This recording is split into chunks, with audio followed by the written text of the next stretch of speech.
Welcome back to my channel. Our today's topic is to find intensity of electric field in broadside on position of an electric dipole, or in transverse position of an electric dipole, or in equatorial position of an electric dipole.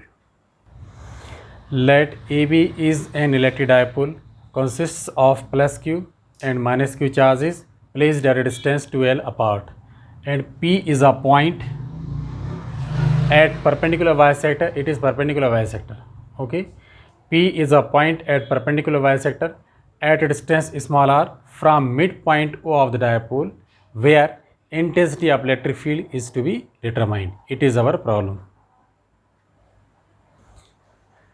Point P is at perpendicular bisector of the dipole. Therefore, its distance from the points A and B are equal, that is small x. Okay, now we have to find intensity at point P due to this point charge or plus Q charge.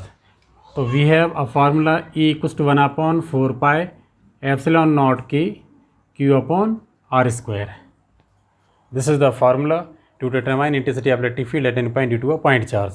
Let AP equals to X equals to BP.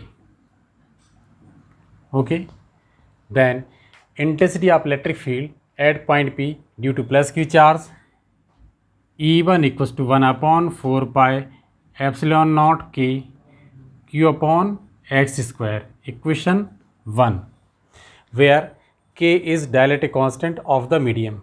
Its direction, if we want to find intensity of electric field at any point, then we have to suppose unit positive charge at that point. तो हम क्या करें, यहाँ per unit positive charge suppose किया, तो plus Q charge will repel this unit positive charge. Therefore, direction of electric field intensity at point P due to plus Q charge will be along AP vector. Along AP vector. Similarly, intensity of electric field at point P due to minus Q charge, E2 equals to 1 upon 4 pi epsilon naught K Q upon X square, because both the distances are equal. What its direction is from P to B, because this minus Q charge will attract this unit positive charge along PB vector. Now there are two directions of electric field at point P. To find resultant intensity at point P, we have to apply parallelogram law of vector addition. We know that if there are two vectors, let it is A vector and it is B vector. So to find the resultant, we have to construct a parallelogram A vector, B vector. It is resultant R vector. So we have already determined the formula for resultant. R equals to root of A square plus B square plus 2AB cos theta. This is the formula to determine resultant of two vectors. There are two vectors, E1 vector and E2 vector. Suppose it is E1 and it is E2. Okay. So if angle PAO equals to theta, then angle PBO it is also equals to theta. Then angle E1P E2 angle बंद तो कर दे, वो अपन edit कर लें, वो कर लो. Now angle E1P E2 equals to 2 theta. Why? ये angle theta है तो ऊपर वाला एंगल भी theta. These are corresponding angles. ये वाला एंगल थीटा है तो ये नीचे वाला एंगल भी अल्टरनेट इंटीरियर एंगल्स, तो टोटल एंगल क्या हो गया, 2 थीटा. अब हम इस फार्मूले का यूज़ करेंगे. इसमें E1 A हो गया और E2 क्या हो गया, B. Now resultant intensity at point P due to the dipole, तो E equals to root of A square means E1 square, B square means E2 square, two E1 E2 और cos 2 theta. यहाँ पर angle 2 theta है तो अपन 2 theta लेंगे. From equation 1 and 2 we know that E1 equals to E2, therefore resultant intensity E equals to root of E1 square, जहाँ E2 है वहाँ E1 पुट कर दीजिए, E1 square plus 2 E1 square cos 2 theta, add these two E1 square,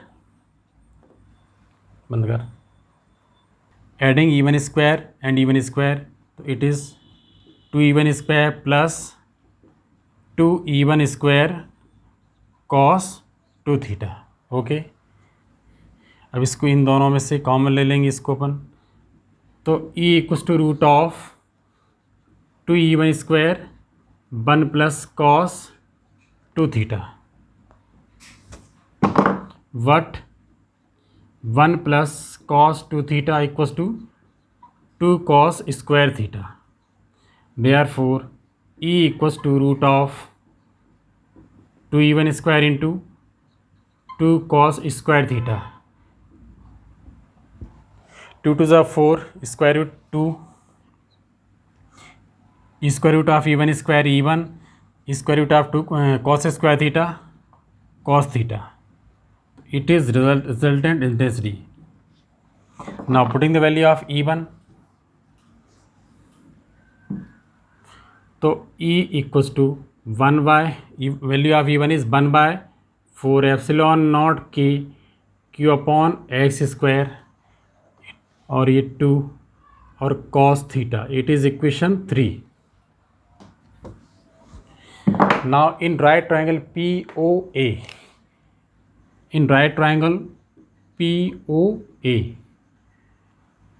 तो x square equals to, यहाँ से यहाँ तक कितना हो गया, एल, ये भी क्या है, एल है, x square equals to r square plus l square, taking square root r square plus l square, ऐसा नहीं लिखना चाहें तो रेज टू 1/2, जिससे दोनों साइड की स्क्वायरिंग करते हैं, क्यूब कर दीजिए, तो x cube equals to r square plus l square raise to 3/2.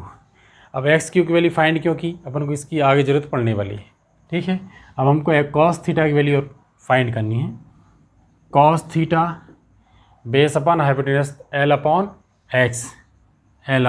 X, putting this value in equation 3 में कॉस थीटा की जाए क्या पुट करते हैं हम, एल अपॉन एक्स, तो क्या होगा 1/4 पाई एप्सिलॉन नॉट के Q into 2L upon x cube.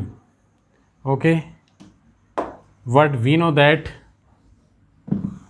Q into 2L equals to P, and P is called electric dipole moment.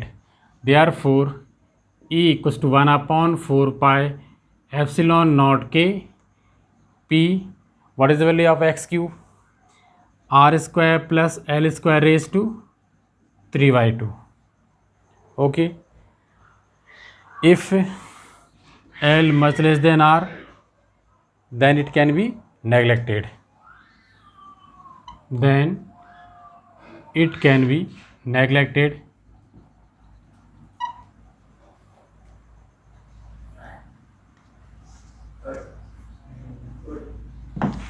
Neglect करना मीन्स इसको हम ज़ीरो सपोज कर लेंगे, तो क्या बचेगा, आर स्क्वायर की पावर क्या बचेगा 3/2, तो 2 से 2 कैंसिल, क्या बचेगा आर क्यूब, तो E equals to 1/4 pi epsilon naught के P upon r cube. This is the expression for intensity of electric field. यहाँ लिखिए न्यूटन पर कूलॉम.